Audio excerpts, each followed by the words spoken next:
Coming up today on the Wisconsin Vegetable Gardener, we're going to take a look at some options when it comes to container gardening. And are you killing your soil with city water? We're going to talk about an option, how to prevent that. All that coming up today on the Wisconsin Vegetable Gardener.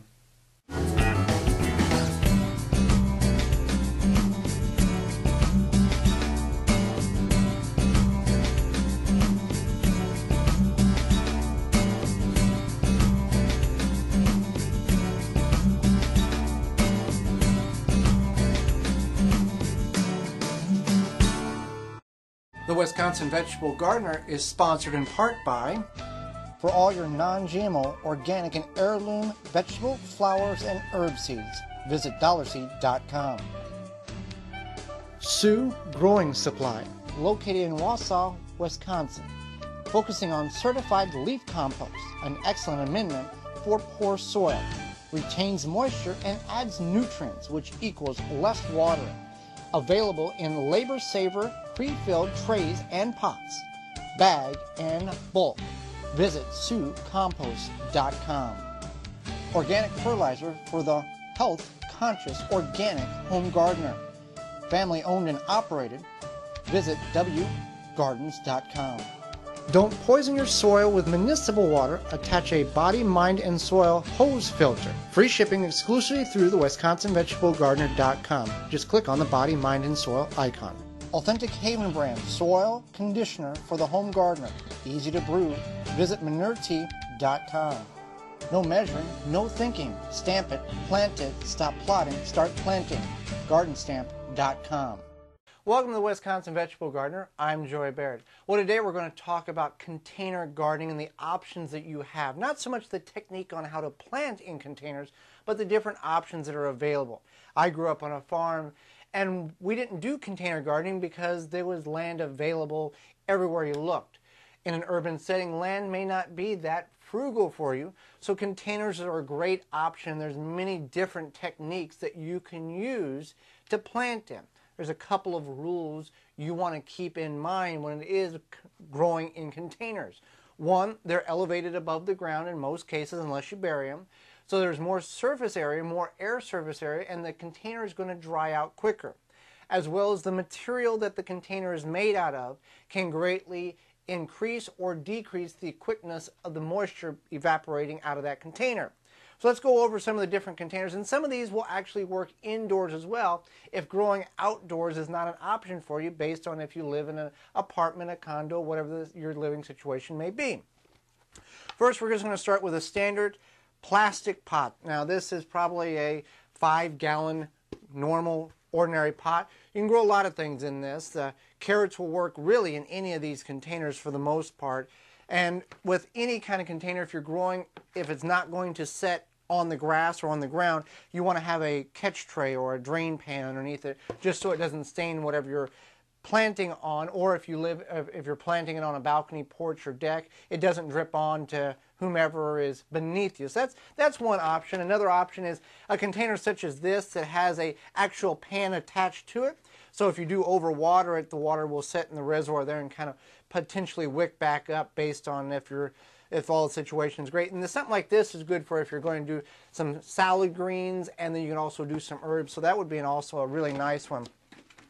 Now you can also do these hanging baskets or hanging pots that you can get flowers in at the local home and garden center. We've got a lemongrass in this one. This actually hangs in the kitchen, so that's an option. And you can do dwarf tomatoes in this, a lot of herbs, and that's what we grow mainly in these hanging pots. And by the way, if you want these and you don't want to purchase them, go around midway through summer whenever it gets really hot. A lot of people who had bought flowers early in the spring will throw these out with the flowers still in them because they forgot to water them, and you bring them home and sanitize them, and you can use them for whatever growing type or growing experiment or project you want to use for that. Another thing, this is a small ceramic pot. Ceramic pots are one of the more popular items that you can grow you can contain in. You can grow anything in. Now this is a very small one. You can get them 10, 15 gallons. They can be very heavy. Now one thing you want to keep in mind is ceramic pots are porous, and what that means is when you water the soil inside, it'll suck some of the moisture out of it, and it will dry out quicker than the plastic pot could potentially dry out. And you also want to clean these each year.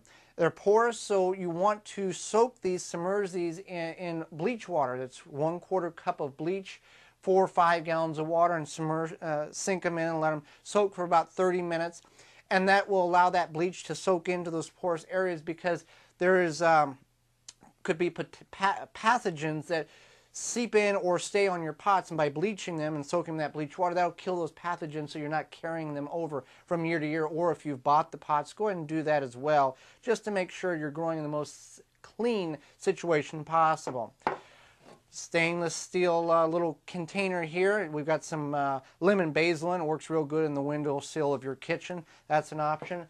Something that you might want to consider is similar. It's kind of like a grow bag, but this is what they call a girdle. This is from the seedkeepercompany.com. What you have is an industrial grow bag inside with holes perforated for drainage, and then a burlap girdle or a burlap wrap around it. This is the 5-gallon. We're going to grow potatoes in all of these this year. One, because potatoes are easier to harvest whenever they're in a container, or in this case a girdle, and they're very mobile too. So if you have a very limited amount of space, these are really good to grow in, from the seedkeepercompany.com. Now, one thing with all containers, especially the ones outside, the ones that are inside, you have a little more control over this. You want drainage holes in them. This is a very decorative pot, but there's no drainage holes in it. So if you have no drainage holes and you're growing and you're going to set this on your patio or deck or outside in the yard and it rains, it's going to kill the plants, because the plants need a certain amount of oxygen and water to go through the soil. If there's no holes, it's going to turn into a soggy, wet mess, and the roots are going to suffocate, and you're going to kill your plants. So just, you want to drill some holes or puncture some holes in the bottom of any kind of container that you're going to grow in, that you're going to set outside. Now, with a stainless steel pot here, this bucket, we water it we're very careful when we water it inside, so we don't flood the soil, and it's controlled watering because it's in the kitchen. So that's something you want to keep in mind with any container type of growing situation. Another one with a reservoir, those are nice. And your standard black pots, you can grow in these. Obviously, they're not the prettiest thing you could potentially grow in, but they will work. They've got drainage holes. And again, the smaller the container, the least amount of soil you have in them, such as this 2-liter pot here, they're going to dry out quicker. So keep that in mind. And if you really want to go very, very cheaply in this situation, a 5-gallon bucket works wonderful. And what we've done in many situations is we've got a 15-gallon bucket that we use in the garden. We've cut the bottom off of it, filled it with soil, and we went ahead and planted carrots very successfully. And we've also have a rosemary plant here that's got the bottom tray attached to it. Now, one of the materials, you just don't want to go to the garden and dig up soil and put in the bucket or put in the containers and grow in it. It just doesn't work that way. What you want is getting a good professional potting mix, or Sue's got their organic rice hull potting mix, or potting soil there. That works really well. You need aeration in the pot. The soil in the garden is good for soil in the garden, for the ground. It's got nutrients, it's got worms, and nature naturally aerates and fertilizes it. When it's in a container, it really becomes like concrete, and the soil and the plants don't grow that well in it. So you want to get a good professional potting mix to put in these containers. And the buckets, again, you want to put holes in the bottom of it.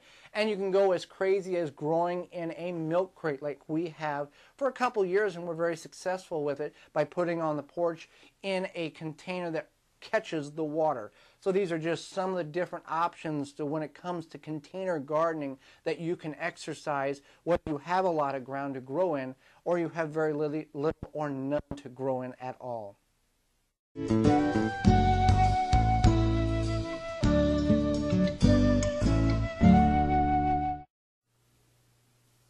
There's millions of gardeners all over the United States who are killing their soil, and they don't even realize that they're doing it.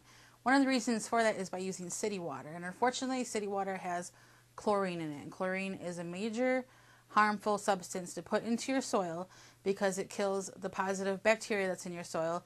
It kills the decomposers, and it kills a lot of the beneficial fungus. So a simple solution to that is using one of these body, mind, and soil water filters. And this goes on the end of your hose. As you can see, it just fastens on here. And if you want to use a shower sprayer or any kind of sprayer, just put it on the other end. and it's something that you can, obviously it's easy to install. So it removes the chlorine. It also it filters out the harsher things that are in your water, such as there's a lot of medications that get filtered through your water that don't filter completely. So if you live in the city, that can end up in your water as well. So that's definitely something to think about.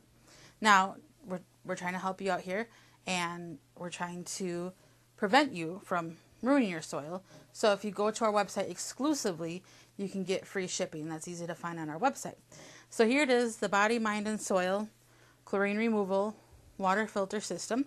Now I just want to note that if you do have well water, you cannot use this because the sediments will clog it. But you shouldn't have to worry about anything bad in your well water necessarily killing anything in your garden. If you're curious about the hose, this is the Perfect Garden Hose. It's called the Tough Guard, the Perfect Garden Hose. You can find that online as well. Thank you for watching. Please join us next time for more organic gardening and food preservation.